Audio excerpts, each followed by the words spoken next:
विनम्र किसान का बेटा था वो दृढ़ता का भंडार। वल्लभ भाई पटेल नाम कहलाता था सरदार। कृषक कार्मिक जनगण से था उसको प्यार अपार। अखिल देश ने उसे रहनुमा किया था स्वीकार। गांधी बापू का शिष्य, सत्य अहिंसा का अवतार। किंतु एक भारत करने को धर लेता हथियार। लौह पुरुष संबोधन था वो लोहे की दीवार। तेज पुंज तुम, शक्तिपीठ तुम, बल का सागर अपरंपार। ऋणी देश का नम्र नारी, तुम स्वीकारो सम्मान।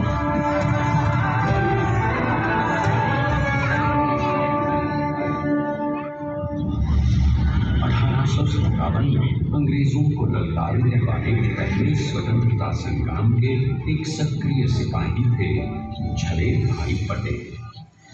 करमसद गांव के इस बहादुर देशभक्त किसान और उनकी पत्नी राजकुमार के 5 बेटों और 1 बेटी में से चौथे पुत्र थे वल्लभ भाई। बालक वल्लभ करमसद के बाद नडियाद से अपनी हाई स्कूल की शिक्षा पूरी की। फिर 13 साल की उम्र में उनकी शादी भी हो गई छोटी सी झवेर बाई से। 2 बच्चों में बेटी भूरी बहन और बेटे दाया भाई को जन्म देने के बाद झवेर बाई असमय ही चल बसी। सदी बदलने और 20वीं सदी आने पर उनका जीवन भी एक चमत्कार की तरह बना। क्लीडर का इम्तिहान पास करके वो वकालत करने लगे। पहले गोधरा, फिर आनंद और उसके बाद अहमदाबाद में। मगर जल्द ही वकालत छोड़कर वो बैरिस्टर बनने की इच्छा से इंग्लैंड चले गए। लंदन में बैरिस्ट्री में अव्वल आने और वजीफा जीतने वाले वो अनोखे भारतीय थे।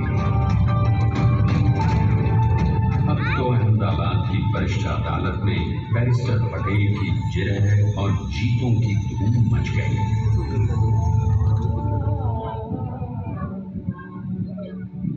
तभी एक युग पुरुष ने वल्लभ भाई के जीवन की धारा ही बदल दी। दक्षिण अफ्रीका में सत्याग्रह के अहिंसक अस्त्र से गोरे शासकों को सबक सिखाकर भारत वापस आए बैरिस्टर मोहनदास करमचंद गांधी से मिलकर वल्लभ भाई ने अपने कुछ वर्षों से सीखे विदेशी व्यवहार और संस्कार हमेशा के लिए त्याग किए और अब वो अपने खेड़ा के किसानों को हक दिलाने के लिए बापू के साथ आंदोलन में कूद पड़े। अब उनके पैरों में जूते नहीं, गांवों की धूल थी।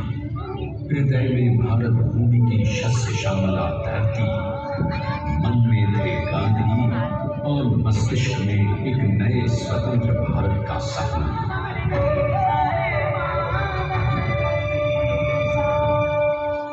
तभी बारडोली के मजबूर मजलूम किसानों की यातना का समाचार उनके पास पहुंचा। तुरंत वल्लभ भाई वहां पहुंचे और यूं शुरू हुआ भारत का सबसे बड़ा और सफल किसान आंदोलन बारडोली। वल्लभ भाई ने बारडोली के 87,000 किसानों को ऐसा अटल अडिग अचल मनोबल दिया कि अंग्रेजी सरकार हिल गई और 1 बरस के बाद उनका लगान माफ कर दिया गया। अब तो पूरे देश में लोग वल्लभ भाई के नाम पर तस्वीर खाने लगे। स्वयं महात्मा गांधी ने कहा, अब वल्लभ भाई मेरे शिष्य या साथी नहीं, सारे देश के सरदार हैं और देश को मिल गया एक अनोखा असरदार सरदार।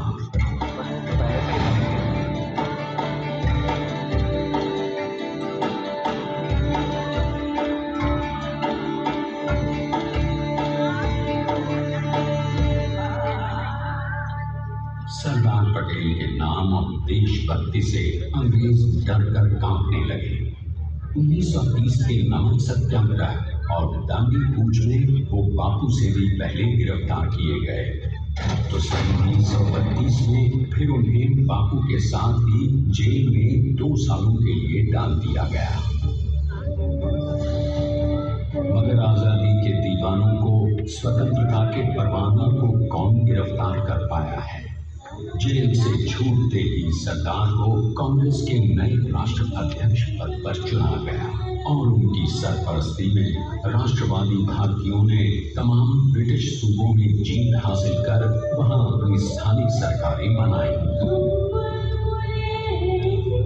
किंतु सरदार का सपना केवल सरकार बनाना नहीं था।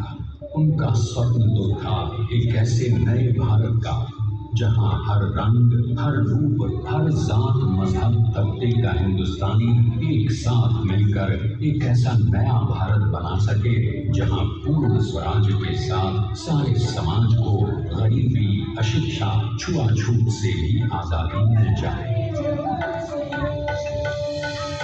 इसकी पहली रणनीति थी भारत को अंग्रेजों की गुलामी से आजादी, ताकि भारत के लोगों की अपनी सरकार सबके साथ और सबके विकास के लिए काम कर सके। बापू की अगुवाई में अब देश ने अंग्रेजों को अंतिम चेतावनी दे दी, करेंगे या मरेंगे, क्विट इंडिया, अंग्रेजों, भारत छोड़ो। बस फिर क्या था, संघर्ष की रणभेरी बजी। 3 सालों के लिए सरदार पटेल को भी सत्याग्रही नेताओं के साथ जेल में ठूंस दिया गया। 2 सालों के बाद अंग्रेजों को बापू के सभी शिष्यों और साथियों को छोड़ना पड़ा।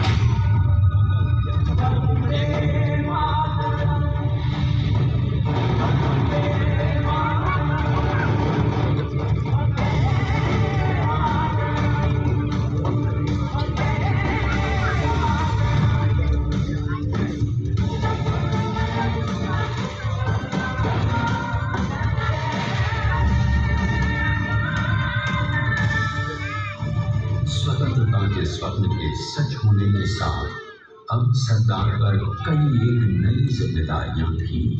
आने वाली आजादी की तैयारी और एक नए भारत के लिए नए लोकतांत्रिक संविधान की संरचना। जैसा उनके साथी ने खुद कहा था, सरदार ने ही छेनी हथौड़ी लेकर एक नए भारत को उकेरा है।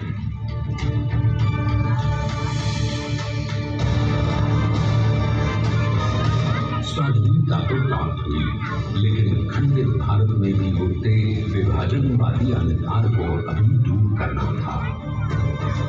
जब देश के खंड खंड होने का भय उत्पन्न होने लगा, तो सरदार ने निर्भय होकर खुद अपनी केंद्र सरकार और साथियों को भी चुनौती दे डाली और जम्मू कश्मीर को बचाने के लिए सारे देश का आकाश वायुयानों से भर गया।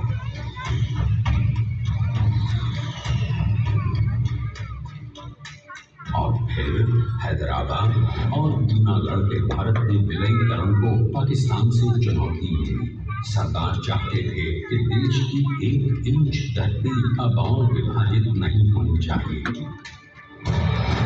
नए भारत को एक करने के लिए समझा बुझाकर मनाकर 565 रियासतों को सरदार ने अपनी सूझबूझ, सदाशयता, संबल से एक नए स्वतंत्र भारत का अभिन्न अंग बना दिया।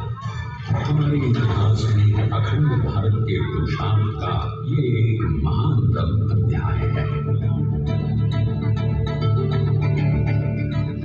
जैसा उन्होंने स्वयं कहा था, हमें नए धागों को पुराने ताने बाने में ऐसी पिरोना है कि एक दूसरे में गुंथ जाए और बेहतरीन बनावट वाला एक नया भारत उभर कर सामने आ सके।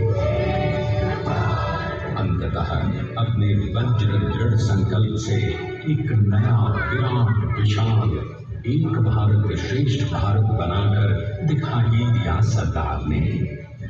संसार के सबसे बड़े प्रजातंत्र के शिल्पी को प्रणाम करने के लिए देश ने बनाया है ये समर्थ स्मारक। स्वाधीन भारत को समर्थ भारत में बदलने वाले सरदार पटेल को समर्पित प्रेरणातीत भी है।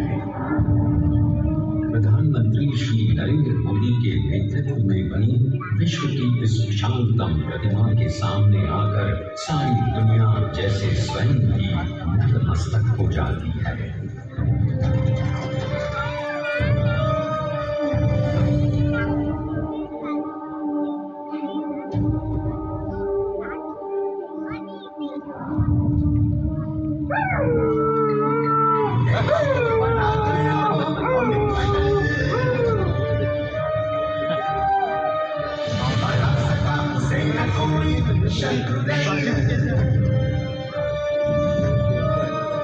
चट्टान के समान सा पुरुष प्रबल, स्वदेश का सम्मान है, स्वदेश का सम्मान है, स्वदेश का सम्मान है, स्वदेश का सम्मान है।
विश्व की सबसे विशाल कार्यक्रम का निर्माण कैसे हुआ?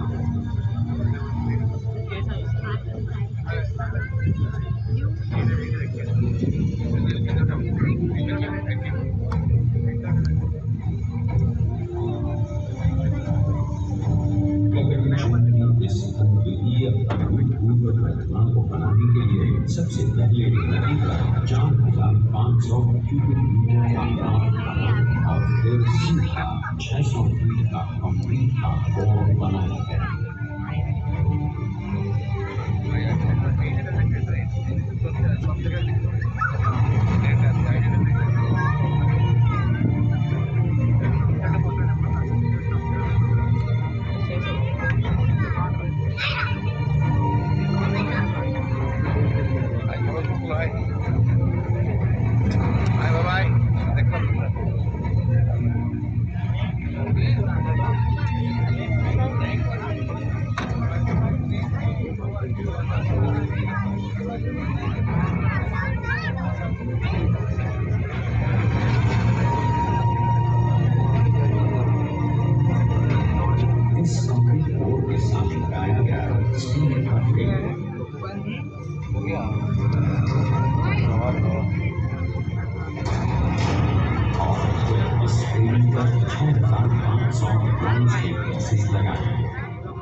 और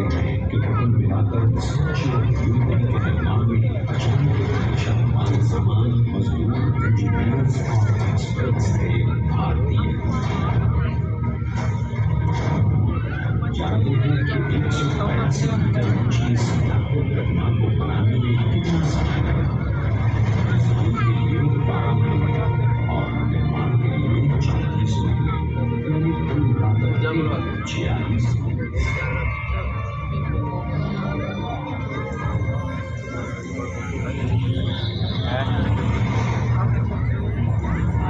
और इसी तरह बनी देश के शिल्पकार के कामों की अद्वितीय विशाल गरिमा जो सिर्फ आज ही नहीं बल्कि आने वाले न जाने कितने सालों तक यूं ही चमचमाती रहेगी।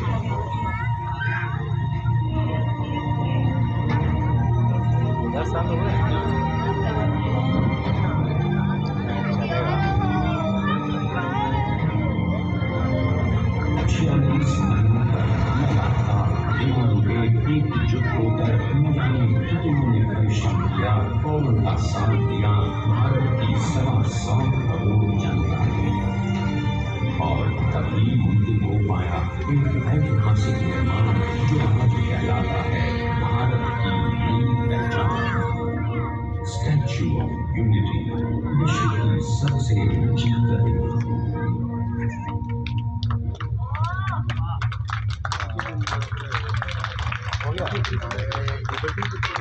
सरदार ने अपनी गंभीरता, शालीनता और दूरदर्शिता से भारत को संगठित करने के असंभव कार्य को संभव कर दिखाया।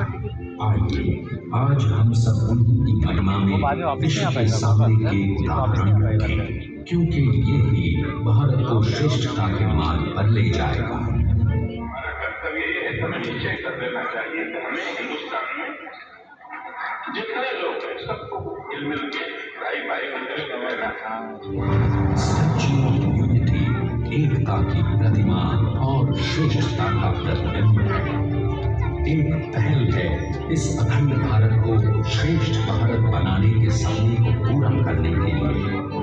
एक पुकार है हम सबको एकजुट होने के लिए। एक आंदोलन है भारत को सबसे आगे ले जाने के लिए, श्रेष्ठ बनाने के लिए। आपके योगदान और विश्वास से ही बनेगा एक भारत श्रेष्ठ Bharat.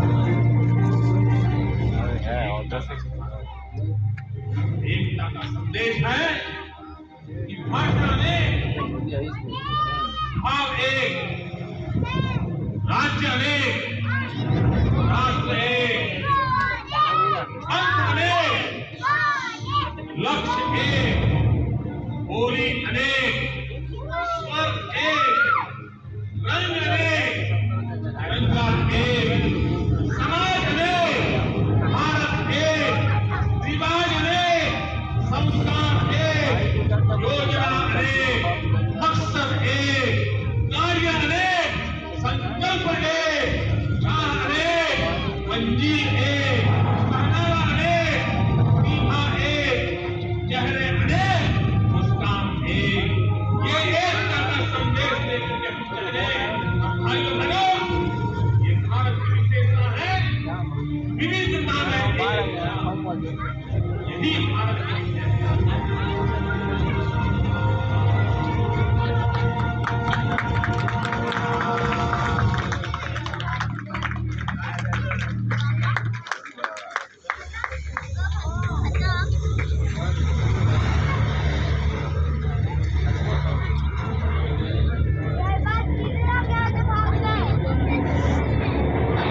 Please stand up for the national anthem.